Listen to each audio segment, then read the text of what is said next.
and welcome. You're watching Head to Head. I'm Antonina Antosha with UATV. The relationship between the United States and Russia is more dangerous today than it has been at any point since the end of the Cold War.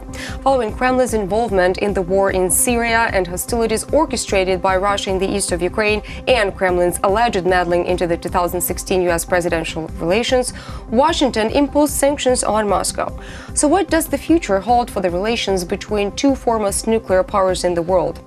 We're joined in the studio today by Jason Smart. He's a political analyst. Hello and welcome. Welcome. Thank you. So how would you describe the relations between U.S. and Russia right now at this point? U.S.-Russian relations are continuing to deteriorate. This is largely due to the fact that Russia meddled in the U.S. elections so clearly and so blatantly. And due to Russia's interference in our elections, the United States has not only the right but the responsibility to respond to this with sanctions against a country that is a threat not only to the United States, clearly to Ukraine, but to all of Europe and perhaps the world. And what's going to happen next? Is it going to continue deteriorating, or maybe Russia can do something to make it better? At this point, I think Russia is looking for a way to improve things. The sanctions have hurt them. Well, that's a good question. Obviously, the first step would be to get out of Donbass. It would be to give back Crimea, but that is going to take a long time. I don't predict that this is going to be tomorrow. But the more that Russia feels the pain, the more that there's domestic unrest in Russia, it puts pressure on their government to make change. And so people have to be able to feel this. The pensioners have to understand that their money is being spent not to improve their quality of life or the hospitals to improve, but rather being spent to subsidize the cost of Transnistria or to subsidize the cost of Crimea or to support the subsidization of one of the other foreign projects of the Russian Federation. And so the way that Russia right now can improve its domestic situation as well as to improve the situation globally for itself would be to withdraw from these regions, these cold conflicts, or in the case of Donbass, hot conflicts, and to give back this space.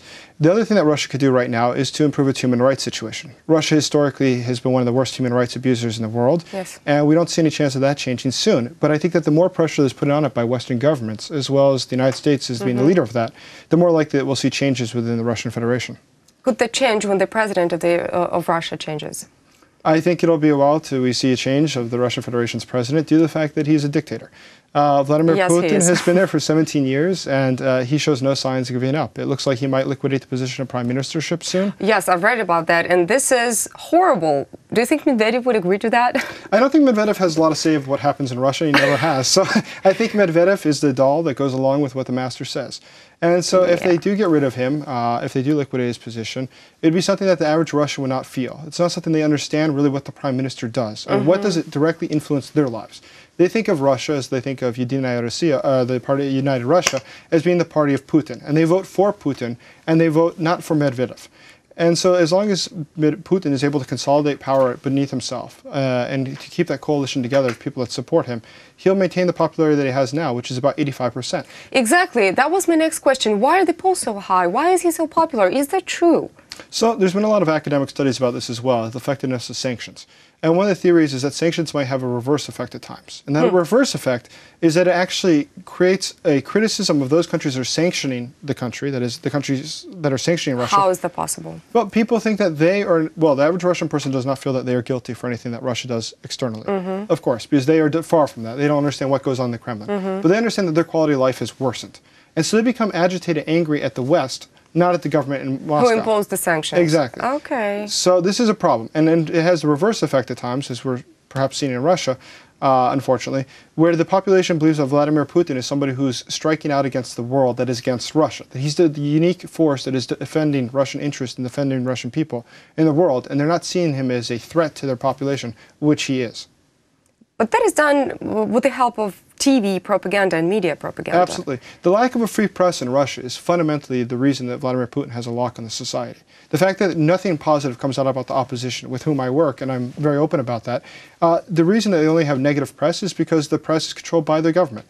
And the government will not allow anything negative to come out. And only recently, via the internet, via VKontakte and via viral videos that have come out, we get to see some of the criticisms, such as the criticisms of Medvedev when he was in Crimea. And he said, there is no money, but retain your good humor about everything. This is sort of the things that would never been shown on Russian national TV before. But thanks to the internet, the population is going to have more contact with content that shows that their government is out of place, such as Navalny, the videos he's doing about corruption. The average person in Russia can now see how far away their leadership is from them.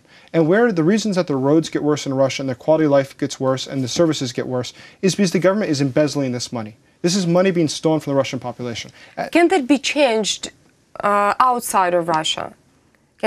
By somebody who is not in Russia's government? It can be changed, but I mean, by a foreign government, the more that we are able to support opposition and to get out free press. I think that's why programs that broadcast the Russian Federation, so the population gets opinion and views that are exclusively pro-government, pro-Kremlin views. But they give views that are not just homogeneous, but show a variety of different views of what can be done in Russia, which is not being done today. Dangerous relations between Russia and the US. What does Ukraine get from that?